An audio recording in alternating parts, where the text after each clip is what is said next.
So please join me in welcoming Jaime Roth to the stage. You're gonna do awesome. So Claire gave my host speech, so I can go now. But I'm Jaime Roth, one of the owners of LNJ Foxwoods, along with my parents, Larry and Nancy Roth, who are here today. And I just want to thank them because they changed their plans on short notice to be here to support me. And so back in April, Dan Torjman, one of the founders of Equestricon, asked me if I would participate in the speaker series highlighting women in racing. And I said, sure, yeah, I'd love to. And now I'm up here and I'm thinking, what did I get myself into? I'm a little nervous talking in front of you all, but I'm really excited to be here, and I'm honored that Dan and his partners felt that my journey into racing would be of interest to you all. So I've broken down my talk into 4 chapters that correlate with 4 years, 2009, 12, 15, and 18. So I want to start by saying that my story is unique. I think many people in this industry have been around horses their whole lives. Maybe they had a mother or a father that was a trainer, or an aunt or an uncle that was a breeder or a bloodstock agent, or maybe they're even the son or daughter of a jockey. But for me, I like to say that these people have horse blood. I have none. I didn't grow up around horses. I didn't know anyone in the horse business. The closest I came to horses was riding a few during the summer. But let's go to chapter 1, 2009. I'm 29 years old, living in New York City, 7 years removed from getting my bachelor's degree from University of Wisconsin. Go Badgers. And a recent recipient of my master's in sports business from NYU. And I had just finished an internship at Madison Square Garden where I was doing PR and sponsorship for the Knicks, Rangers, and Liberty. When it was over, I was very happy. I disliked it very much, but I also was lost in my professional life. I really didn't know what I wanted to do. And then randomly I came across this ad for a show on Animal Planet called Jockeys. It intrigued me. I came home. I downloaded the first season on iTunes, watched all 12 episodes at one time on the couch. And while not a horse racing expert, I knew enough to know the likes of Mike Smith, Gary Stevens, Alex Solis, as well as the Triple Crown Series and the Breeders' Cup. But what I didn't know was all the drama in horse racing. But really, I found it to be so interesting. I loved that I was learning something new every day. And when the season was over, I turned to YouTube to watch old races and the internet, because I really didn't have anyone who knew anything about racing. So it was at that time that 2009, I came across this beautiful filly with an upside down exclamation point of a blaze named Rachel Alexandra. She was beginning her 3-year-old campaign, winning the Martha Washington Stakes, the Fairground Oaks, the Fantasy Stakes, and of course winning the Kentucky Oaks by 20 1/4 lengths, and she was just amazing. But it wasn't until Stone Street bought her privately after the Oaks that I really felt this deep connection to her. I loved that they were willing to take on the boys in the Preakness. Growing up, I was a very gifted athlete and very competitive, and there weren't many girls teams to play on, and the ones that were available were just not competitive enough for me. So I played on boys teams, and it was tough. I had to prove myself worthy of being the girl on the boys team. And when we played against the opposing team, the parents of the boys were always just not very nice because they didn't want the girl to show up their boys. But of course, I'm happy to say I did. And I was very good, and I persevered just like Rachel, and I think I earned a lot of respect. But Rachel changed my life. She ignited this passion inside of me and gave me something that I had longed for so long, which was purpose. And she made me realize what I wanted to do in my life. I wanted to be in the horse business. I wanted to own horses. I wanted to own a horse like Rachel. But how does a 29-year-old woman living in New York with no connections to the horse business, get into the horse business. So in chapter 2, it's 2012. I'm 32 years old now. I still love racing. Still have no idea how to get into the business. Randomly had a trip planned to visit an old friend of mine who moved to San Diego. And my father knew that and said, you know, Jamie, I have a business acquaintance who owns horses, lives in San Diego. Maybe you would, you know, love to meet him, pick his brain. I said, okay. I think I had like an inside roll, like I rolled my eyes, like, okay, that's gonna happen.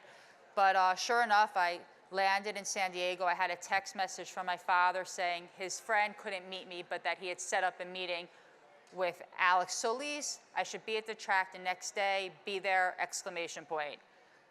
To which I then turned to my friend I was visiting and said, I'm not going, no way, it's gonna be a waste of my time.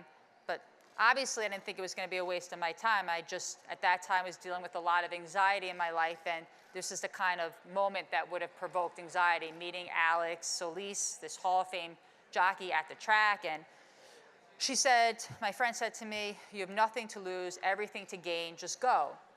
So the next day we got in the car and we drove to beautiful Del Mar, and I'm supposed to meet Alex Solis at Will Call, and I'm looking all over for him. He says he's there, can't find him, but I know what Alex Solis looks like because I did binge watch 2 seasons of Jockeys.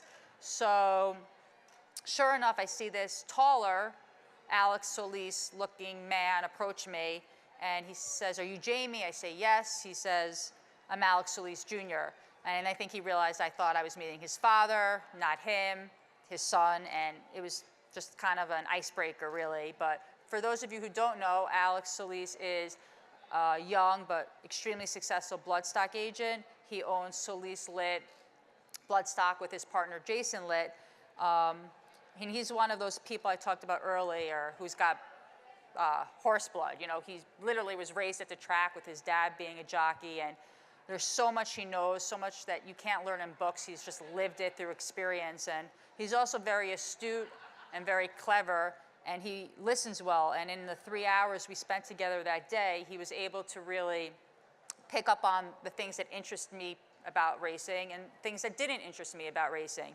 And he put together a off-the-cuff kind of proposal for me. I liked what he had to say, and I said, well, this is interesting and exciting, but I can't do this without the support of my parents, so I'm gonna go home and talk to them. So I go home, I talk to my parents, and I think they think I've lost my mind. Like, we're gonna get into the horse business, what, you know? But in all seriousness, when my dad retired, he said to my brothers and I that if you have something you're passionate about and you can bring us a business plan, we'll take it seriously. And true to his word, my father and my mother looked at well, they didn't see the plan yet, but they said, well, we'll meet this Alex Solis character.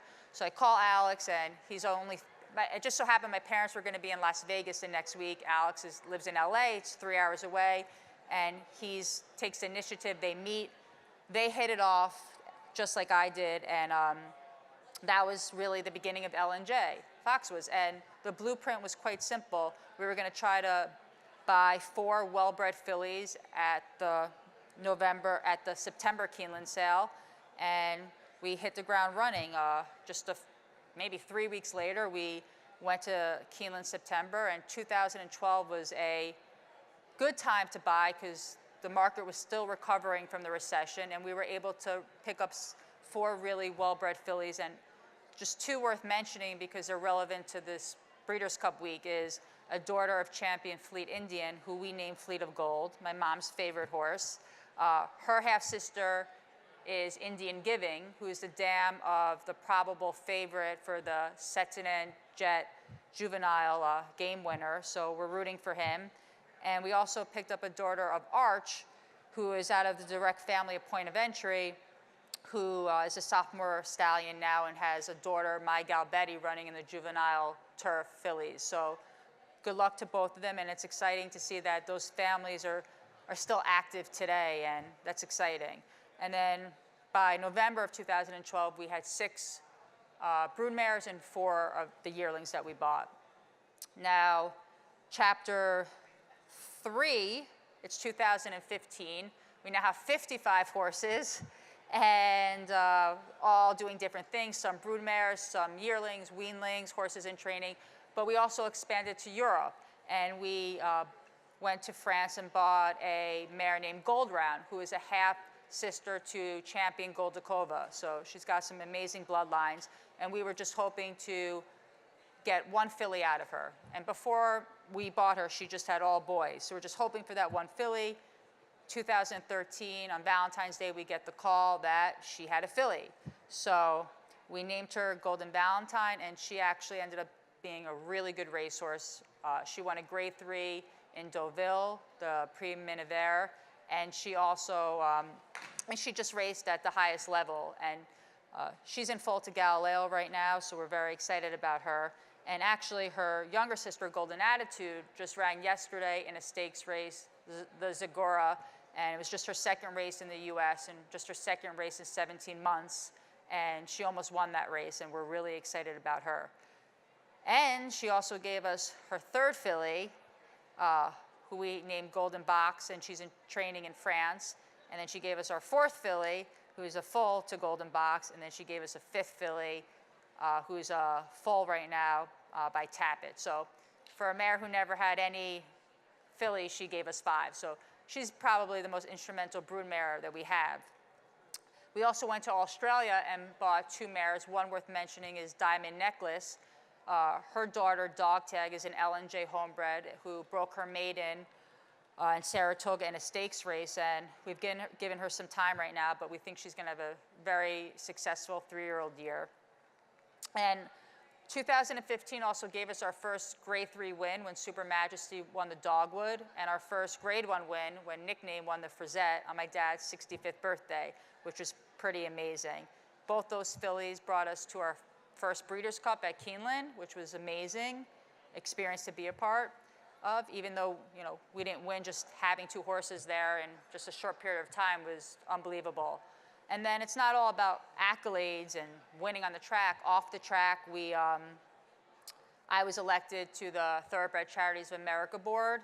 My family started the Horses First Fund, which is the go-to emergency fund now, I think. It's, where you go to when emergencies happen. We've helped horses abandoned in Mercer County, horses in the aftermath of hurricanes and fires, and when we got into this business, it was really important to always put our horses first, no matter what. And I think we've stayed true to that principle, not just with our own horses, but with others as well. So we're very proud of that.